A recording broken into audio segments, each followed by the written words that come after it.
Yeah, like we told you guys to have like a small journal where you can just keep track of like your general digital well-being. Like um, how you're feeling about using your phone, how long are you using it, things like that. You miss Did any of rejoining. So you, anyone? Yeah, any of you guys? now, did any of you check how, like, what your screen time is over the course of last week? Anyone want to give us some numbers? My screen time has generally been high, like around 4 hours a day, but it's mostly on Google, not on social media. Oh, it's been 4 hours. Okay, let me check. I think mine. 4 hours is That's impressive. actually Yeah, it is. impressive. Good. I think So, anyone else? Have you guys been trying to keep track? I know, like, some of you might not have been able to because you have a lot going on. That's okay. This is again, like I said, it's for you guys. So, have you managed to kind of start putting down anything? Have you noticed anything? If not, that's fine too. Just asking in case anybody has and there's some interesting input. So mine, Yeah, the mine thing is. Yeah, okay. Go for it, the thing is when, okay, thank you. The thing is when I note those down, it's like more, I'm more aware of like the time I spend. I mean, I still spend a lot of time digitally, but like I'm more aware of my actions, and that way I think it's easier for me to reduce them because there's this thought at the back of my head, like, oh, I'm going to have to note down this much hours. So it's like an elevated feeling of responsibility. But yeah, like today I'm going to be spending almost 12 hours on screen, classes and stuff. So kind of sucks. But other than that, yeah, I guess. Yeah, that's actually some really interesting feedback. Like right when we start actually noticing in numbers, it kind of shocks you a little bit more, which is also why it's interesting to keep track. Anybody else? Shakya, I think you were going to say something. I actually downloaded an app just to keep track of how much of screen cool. time. Is it your hour? Sorry? Is it your hour? Well, today it's 3 hours and 8 minutes, which is apparently a lot less compared to yesterday.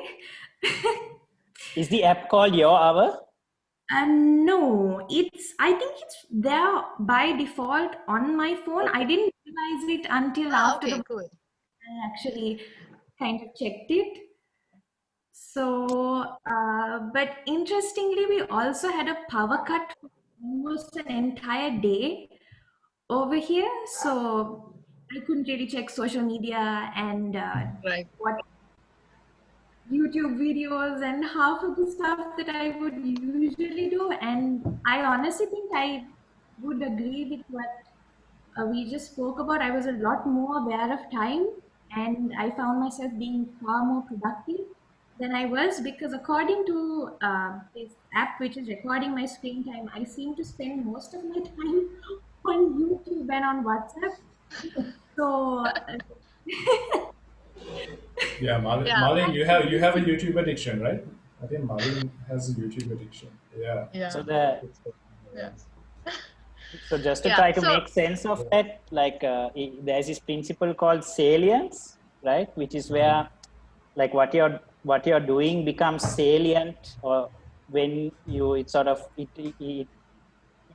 strikes you. So a very simple illustration for me is like if I'm going in a metered tuk, right, and I'm getting close to my destination and I'm seeing 96, 98, or it goes 4x4, right? Sometimes I stop the tuk because I want to stop at a nice round 100, because as that ticks over, you kind of like, you're much more aware of it. But if you go on Pick Me, like the destination and the price is set, right? Then you're not so anxious about like whatever, like however much it's costing, because you don't see it. It's not salient. So actually some of these apps actually have, like you can have an option where there's a floating clock that ticks as the time goes. Even I don't put that on because that would give me too much stress about like the time I'm spending. But yeah, that's what's happening. Yeah. That's the same thing like with cash and credit, right? Yeah. So guys, I'd really encourage you to keep at this journal and again, keep trying adding more things, how you're feeling. Now you've started adding hours, things like how you're feeling, responses, little things like that. And we'll see where it goes as we go along. So just to start us off, first I want to talk about, we have a lot of, everybody is almost here. So guys, everyone who's here, if we can put our cameras on, that will be great. Yeah, so first off, guys, I want to thank you guys for taking the time to fill all these questionnaires. I know sometimes it might feel like a lot, but again, like I said, we are looking at this whole space that we are in also as a lab, and kind of we are researching into what's happening on the outside, and also looking at sharing each other's experiences and finding out where we can observe and learn a few things. So I just wanted to share a few things from last time's questionnaire that you guys gave us. So one of the things was your goals of like why you wanted to be here and what you wanted to get out of this. So interestingly, we all had a lot of you had a lot of common goals. So ranging from, one is looking after your digital well-being, your personal digital well-being.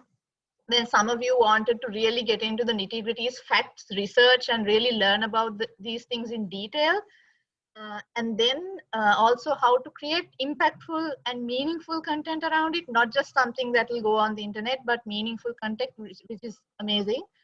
And then some of you want to learn about the creative aspects of content creation. Then some of you wanted to meet new people, collaborate, make a few new friends, which you'll be able to do, which is great. And then learn shared experiences through people from your own age, which was essentially the target. Again, like rather than us telling you guys learning from each other and finding ways to communicate this to like your peers, right? So that was also great. Of course, some of you had said you just wanted to have fun, which is awesome. You're actually going to start looking into the whole collaborative, creative aspect of it. So in today's like session, 30 minutes, we'll be actually giving you a few information and basic ideas so that all of you are on the same page in terms of knowledge. And the rest of the hour and a half is going to you guys in breakout rooms, talking, researching, sharing opinions, and starting to come up with things collectively on how you guys would like to really address this issue. So, and another little interesting piece I wanted to share with you again through your research. Again, this is to learn through your own shared experiences and facts. So this was another question we had in our research,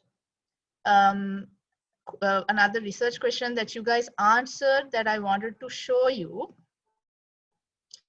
So if you can see this in the question that we asked of how concerned are you about your digital well-being, it was great that like all of you were to some level concerned, which is why you're here, which is brilliant.